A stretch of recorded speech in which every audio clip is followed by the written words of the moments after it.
I know this isn't going to be popular and people aren't going to like it, but I really feel like this is the direction they're going to go in and probably what they should do.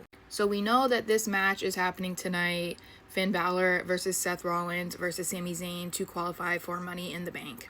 And I think that it's fair for everyone to believe that if anyone is going to get cashed in on, it will be Jey Uso. Especially since they keep hyping up the Raw after the Money in the Bank show, and Gunther is going to face Jey Uso, and it's like, well, why not do that now? Because the whole point was like, oh, whoever's champion after Saturday night's main event, that's who I'll face. Well, why do we have to wait 2 weeks for that?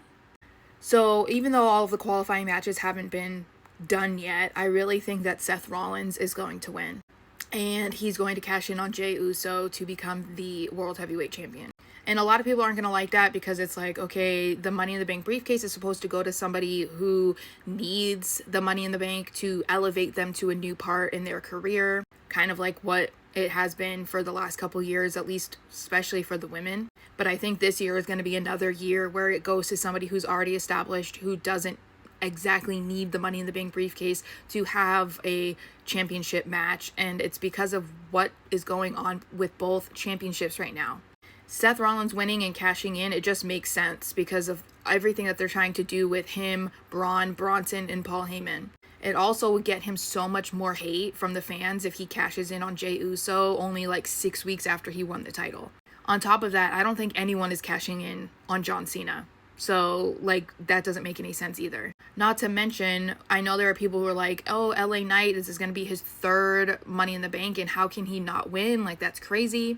But if we really think about it, LA Knight is not cashing in on John Cena, and he's not cashing in on Jey Uso, and even if he did cash in on either one of them, he's not winning. So guys like that need the Money in the Bank, or people want to see win Money in the Bank, it just doesn't make sense for them this year, at least in my opinion, because it's like, what's the point of winning the Money in the Bank, cashing in and losing?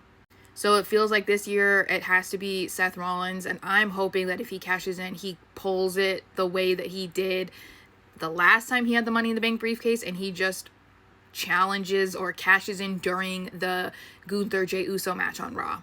That immediately elevates that group, and it also can eventually bring out some tension in the group because Seth is champion and the other two aren't.